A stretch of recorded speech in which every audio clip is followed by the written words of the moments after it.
YouTubers! Kesalahan dan kerugian adalah dua hal yang harus dihindari oleh setiap orang. Namun terkadang kesalahan tersebut tetap terjadi meski segala hal sudah diatur sesempurna mungkin. Akan tetapi, sesuatu kesalahan terjadi tidak harus diakibatkan oleh kesalahan fatal. Ada juga kesalahan yang timbul akibat sebuah kecerobohan atau kesalahan kecil atau sepele. Kerugian yang dialami bisa berupa kehilangan tempat tinggal, gangguan kesehatan, psikis, dan yang pasti hilangnya materi berupa uang dan harta. Dari semua kesalahan yang terjadi, ada beberapa kesalahan besar yang pernah terjadi di dunia akibat sebuah hal yang sepele. Dan kesalahan tersebut terus dikenang dalam sejarah dan tidak terlupakan meski sudah terjadi beberapa dekade yang lalu. Berikut daftar kesalahan sepele termahal sepanjang sejarah. Tapi sebelum masuk ke daftar, di bawah video ini ada tombol subscribe atau tombol berlangganan. Kalau kalian suka dengan konten-konten daftar 5, kalian bisa menekan tombol itu untuk berlangganan video atau konten daftar 5. Dan ini gratis. Oke, lanjut. Blunder di balik karamnya Costa Concordia. Kesalahan pada sistem navigasi elektronik dan kegagalan seorang kapten mungkin menjadi faktor bencana yang terjadi pada kapal pesiar mewah bernama Costa Concordia. Pierluigi Foschi, ketua dan chief eksekutif Costa Crociere yang mengoperasikan Costa Concordia, mengatakan bahwa kapal tersebut menyimpang dari rute yang sudah ditetapkan dan menabrak batu dekat pantai. Hal ini menunjukkan bahwa sang kapten telah melanggar prosedur perusahaan keamanan. Namun sang kapten membantah terlalu dekat dengan pantai dan mengatakan batu itu tidak ditandai oleh grafik. Badan PBB pada Organisasi Internasional Maritim atau IMO mengatakan bahwa pihaknya akan memeriksa kembali peraturan keselamatan untuk kapal pesiar besar sambil menunggu hasil investigasi menyusul tragedi Concordia. Sekretaris Jenderal IMO mengatakan bahwa hasil penyelidikan tidak harus dinilai terlebih dulu dan penyebab dari insiden tersebut masih belum ditetapkan. Diketahui bahwa kapal pesiar mewah Costa Concordia kandas pada 13 Januari 2012 di lepas pantai Tuscany, Italia. Sampai saat ini ditemukan 6 penumpang tewas akibat peristiwa tersebut. Kapal mewah ini memiliki panjang 290 meter. Ini adalah kapal yang dapat mengangkut ribuan penumpang dan memiliki 1.500 kabin dengan 505 kamar dan diantaranya memiliki balkon pribadi serta memiliki akses langsung ke fasilitas spa. Selain itu, kapal mewah ini juga memiliki pusat kebugaran terbesar di dunia seperti gym, 4 kolam renang besar dan sauna, ada juga 5 restoran besar dan 13 bar di kapal tersebut. Penjualan Alaska. Pada mulanya, wilayah Alaska adalah milik pemerintah negara Rusia. Wilayah ini ditemukan oleh seorang penjelajah asal Denmark bernama Vitus Bering di tahun 1728. Sayangnya, meskipun berhasil mengklaim Alaska, tapi hal ini nyatanya tidak benar-benar memberikan manfaat kepada Kekaisaran Rusia. Di masa lalu, sekitar tahun 1850-an, Kekaisaran Rusia tengah mengalami masalah finansial negara yang cukup mengkhawatirkan. Penyebab utamanya karena kerajaan banyak mengeluarkan biaya untuk perang. Bahkan dikatakan pula jika Rusia berhutang banyak sekali dan ketika itu waktunya sudah jatuh tempo. Pihak Rusia butuh uang untuk segera melunasi hutang tersebut serta memperbaiki stabilitas finansial dari negara tersebut. Ada beberapa opsi yang bisa dipilih ketika itu, namun tidak ada yang lebih masuk akal dibanding menjual sesuatu yang kurang berguna. Setelah didiskusikan, akhirnya terbitlah keputusan bahwa kerajaan akan menjual Alaska. Sebenarnya hal tersebut sangatlah dilematis, namun saat itu Rusia tidak punya banyak pilihan dan waktu. Menjual saham Apple. Bicara mengenai perusahaan teknologi, semua orang pasti sudah tidak asing mendengar nama-nama pendirinya. Perusahaan Apple sendiri selama ini diketahui memiliki 2 pendiri, yaitu Steve Jobs dan Steve Wozniak. Padahal sebenarnya ada satu pria yang juga ikut andil dalam pembangunan perusahaan tersebut, meski ia hanya bertahan belasan hari saja. Diketahui bahwa pria tersebut bernama Ronald Wayne. Ia pernah mempunyai saham sebesar 10% di Apple sejak didirikannya perusahaan tersebut pada 1 April 1976. Namun pikirannya berubah dan ia memutuskan untuk menjual saham Apple seharga $800 saja atau yang saat ini bernilai 95 miliar US dollar. Menariknya, Wayne mengaku tidak menyesal dengan keputusannya tersebut. Ternyata ada alasan di balik hal tersebut dan ia juga merasa bahwa jiwanya tidak ada di perusahaan teknologi. Perusahaan teknologi terkemuka bernama Apple ini dilaporkan memiliki persediaan uang kas sebesar 225,4 miliar US dollar atau 3.219 triliun rupiah. Tidak heran jika Apple masih disebut salah satu perusahaan terkaya di dunia. Salah ketik Bursa Efek Jepang.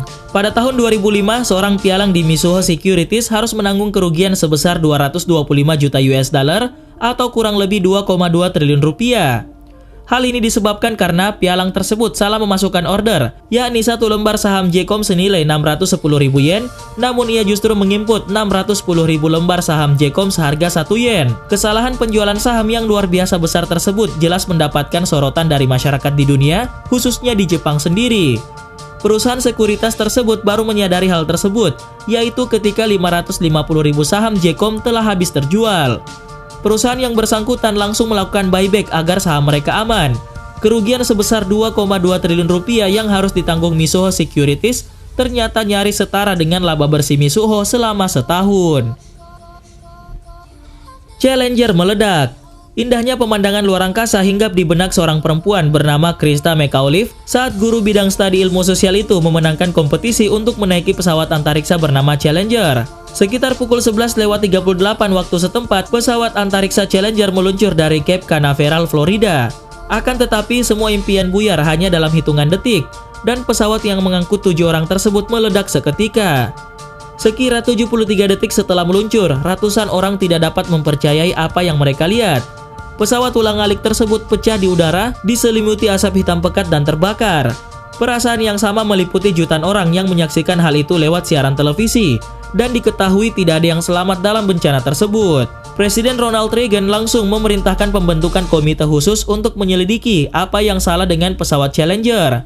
Hasil penyelidikan menyatakan bahwa penyebab bencana tersebut terjadi adalah kegagalan pada segel O-ring di salah satu tangki bahan bakar roket. Segel elastis itu tidak berfungsi sebagaimana mestinya karena temperatur udara yang cukup dingin di daerah sekitar pesawat tersebut saat peluncuran. Musibah Challenger adalah kecelakaan besar pertama yang menimpa pesawat ulang-alik milik Amerika Serikat. Badan Antariksa Amerika Serikat NASA memutuskan untuk tidak mengirim astronot ke luar angkasa selama lebih dari 2 tahun usai kecelakaan tersebut. Keputusan itu diambil dalam rangka memperbaiki sejumlah fitur di dalam pesawat ulang-alik yang akan digunakan terbang ke luar angkasa. Kilang minyak meledak.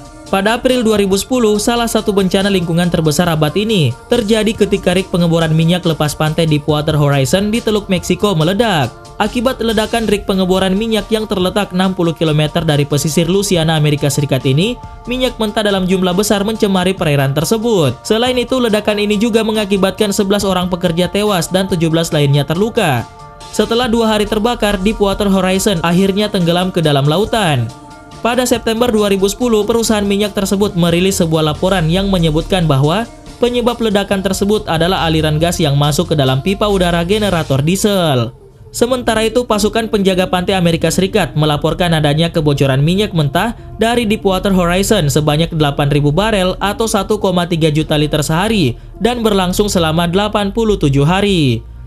Total minyak yang bocor ke laut diperkirakan mencapai 4,9 juta barel, dan inilah penyebab utama terjadinya kebakaran di kilang minyak tersebut. Chernobyl. Peristiwa sejarah ini bukan cuma merugikan secara finansial, tapi juga sangat mengerikan. Chernobyl merupakan tragedi bencana nuklir yang paling mengerikan di dunia.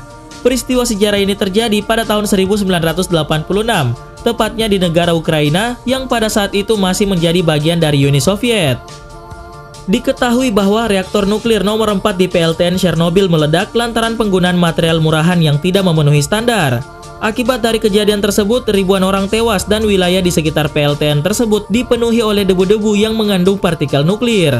Karena debu terus-menerus bermunculan, zona evakuasi diperbesar dari 10 km menjadi 30 km dan sebanyak 68.000 penduduk di wilayah tersebut harus dievakuasi. Kerugian material yang harus ditanggung perusahaan saat itu mencapai 3,5 triliun rupiah. Kesalahan tanda koma. Pemerintah Amerika Serikat pernah kehilangan setidaknya 2 juta dolar pendapatan, semuanya hanya karena sebuah koma. Pada tahun 1872, Undang-Undang Tarif Amerika yang diterapkan. Hal ini dimaksudkan untuk menghapus tarif yang bertuliskan Fruit plants tropical and semi-tropical for the purpose of propagation of cultivation. Namun sayangnya penempatan tanda koma tersebut salah, yang seharusnya tertulis fruit and semi-tropical for the purpose of propagation or cultivation. Para importir buah pun sangat cepat memanfaatkan kesalahan gramatikal dan menolak membayar pajak atas pengiriman mereka. Akhirnya hal tersebut berujung pada pengadilan, di mana akhirnya Departemen Keuangan Amerika Serikat harus mengeluarkan uang senilai 2 juta US dollar.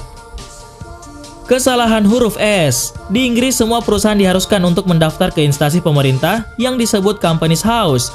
Perusahaan inilah yang mencatat semua laporan keuangan dan informasi dari perusahaan. Pada tahun 2004, agensi dari perusahaan tersebut melaporkan bahwa sebuah perusahaan teknik berusia 124 tahun bernama Taylor & Sons telah menutup usaha mereka. Ternyata perusahaan tersebut menjadi korban salah ketik yang seharusnya tutup adalah Taylor & Sons.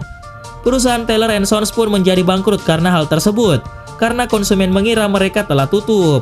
Mereka pun mengajukan gugatan kepada Companies House yang berujung pada sanksi untuk agen tersebut, dan ia bertanggung jawab atas bangkrutnya perusahaan dan kerugian senilai 8,8 juta pound. Buku masak rasis.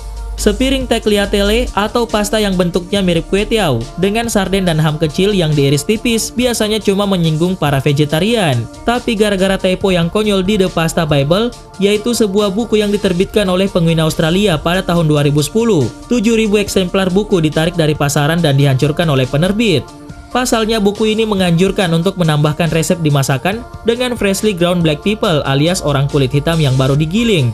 Padahal yang dimaksud adalah freshly ground black pepper atau lada hitam yang baru digiling. Meskipun buku yang sudah terjual tidak dapat ditarik lagi, tapi sisa buku yang ada di pasaran dihancurkan oleh perusahaan tersebut. /error. Pada tanggal 31 Januari 2009, sekitar 1 jam, hampir semua pencarian Google mengeluarkan peringatan yang menyatakan situs ini dapat membahayakan komputer Anda. Pengguna yang terus mencoba untuk masuk berulang kali malah disambut dengan peringatan lainnya. Dalam kasus ini, ternyata seseorang di Google telah salah memasukkan simbol garis miring terbalik sebagai situs web jahat. Mengingat bahwa hampir semua situs web dimulai dengan HTTP garis miring atau HTTPS garis miring, dengan kata lain Google telah memblokir sebagian besar internet secara efektif. Tanda koma. Kesalahan koma lainnya menyebabkan perselisihan antara raksasa komunikasi Kanada bernama Rogers dan Bell Aliant. Perselisihan tersebut disebabkan oleh satu koma dalam sebuah kesepakatan tertulis.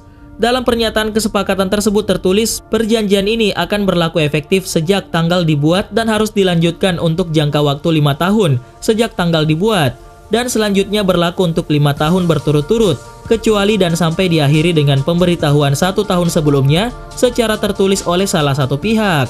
Bell menganggap koma kedua bahwa perjanjian tersebut dapat dibatalkan setiap saat oleh salah satu pihak, asalkan memberi pemberitahuan 1 tahun. Namun menurut Rogers, kesepakatan tersebut menetapkan bahwa ia akan bertahan selama 5 tahun. Setelah itu dapat diakhiri dengan pemberitahuan 1 tahun. Perseteruan ini pun berlanjut ke meja hukum, tetapi akhirnya Bell berhasil memenangkan perselisihan setelah menunjukkan bukti salinan kesepakatan tertulis yang menggunakan bahasa Prancis tersebut pada pihak pengadilan.